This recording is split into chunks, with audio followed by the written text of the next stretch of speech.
वल्लभ लिखे हैं सुबोधनी में, रत्नमाला ने अपने पिताजी को इशारा कर कर बताया, पिताजी अगर देने के लिए कुछ नहीं है तो अपना सिर आगे कर दो।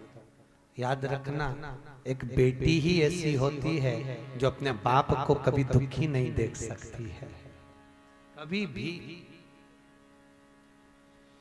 एक बार बेटा अपने माँ बाप को दुखी देख सकता है, पर बेटी कभी नहीं देखेगी। बेटी हमेशा कहती है, पिताजी ये कर दो, पिताजी वो कर दो, मम्मी मौका मिला है दान करो, पिताजी ऐसा करो, माँ ऐसा करो, बाबा ऐसा करो।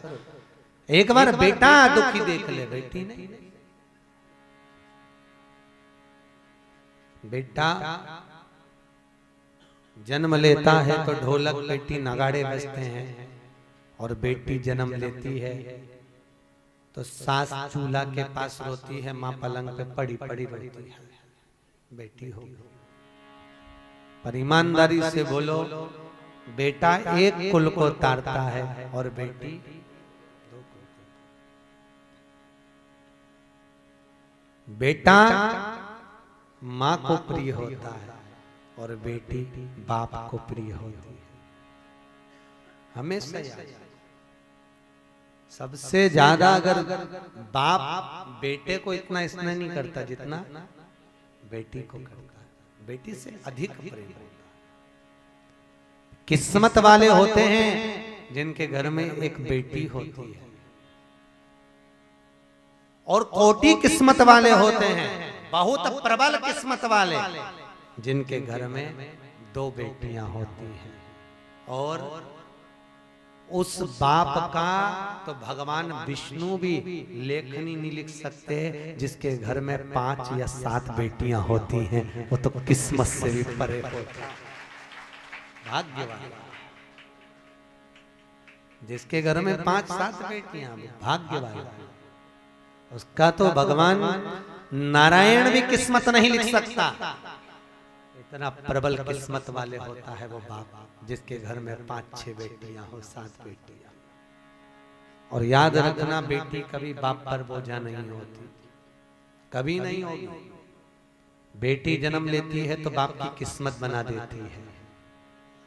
बेटी के जन्म के बाद बाप की किस्मत बनती है कि तेरे घर में बेटी आ गई, इसको खर्च करेगा, दान देगा, पुण्य करेगा, ले मैं तेरे भाग्य में अच्छा व्यापार लिख देता हूँ, धन लिख देता हूँ।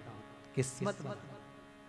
एक 2 मित्र मिले बहुत दिनों के बाद। एक मित्र ने दूसरे मित्र से कहा, भाई बहुत दिनों बाद मिला है, कहाँ गया था? बस बाहर गया था, नहीं मिल पाया। और बढ़िया, शादी हो गई? आओ। कितने बच्चे हैं? 2 लड़के हैं, भगवान की कृपा है साहब, मेरे घर में 2 लड़के ही लड़के हैं, बहुत कृपा करी नारायण ने। तेरे घर? मेरे घर में 2 बेटी बेटी है, 2 लड़कियां ही लड़कियां, 2 बेटी। हाँ, उसने कहा भैया अच्छा हुआ, भगवान ने तो मेरे को 2 लड़के दिए, लड़की दे देता कहाँ? उनको स्कूल छोड़ने जाओ, कॉलेज छोड़ने जाओ, ट्यूशन पढ़ने जाए, ध्यान रखो। कहाँ लड़के हैं, कहीं पर भी जाएं, अपने को क्या टेंशन ही नहीं है। अच्छा है भगवान ने मुझे लड़का दिया, लड़की नहीं दी। लड़की के पिता, जो 2 लड़कियां थी, उनके पिता की आंख में आंसू भर गए। दोनों बेटियां हाथ पकड़ कर खड़ी थी, उसमें से एक बेटी ने बाप का मुख देखकर पकड़ वाले पास वाले अंकल का कुर्ता खींचा और कुर्ता खींचकर कहा, अंकल भगवान बेटी कभी खोड़ले को, कभी भिखारी को नहीं देता, जिसको भगवान बेटी देता है हमेशा भाग्य वाले को और किस्मत वाले को देता है। जिसमें परवरिश करने की सामर्थ्यता हो, जिसमें पालन करने की सामर्थ्यता हो, जिसमें दान कन्यादान करने की सामर्थ्यता हो, भगवान बेटी उसको देता है। जिसने कभी ननंद बेटियों को देखकर जिसका मुंह फूल जाए, सग्गी बे ना जाए, तो एक साड़ी नहीं निकले, ऐसे खोड़ले को भगवान बेटी नहीं देता। कौन दे?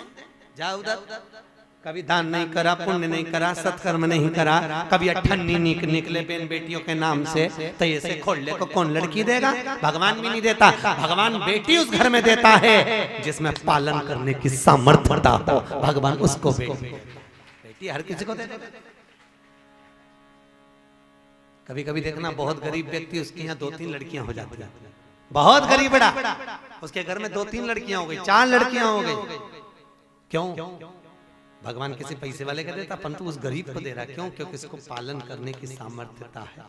गरीब होकर भी वो अपने बच्चों को पाल सकता है।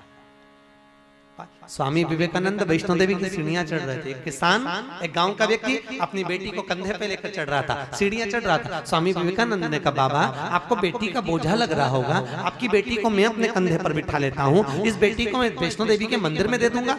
गांव के व्यक्ति ने कहा, सुन स्वामी विवेकानंद, बेटी बाप के कंधे पर बोझ नहीं होती। बेटी अगर बाप के कंधे पर है तो बाप के बोझ को भी हल्का कर देती है। वो बेटियां हुआ करती हैं, बेटी बोझ नहीं है।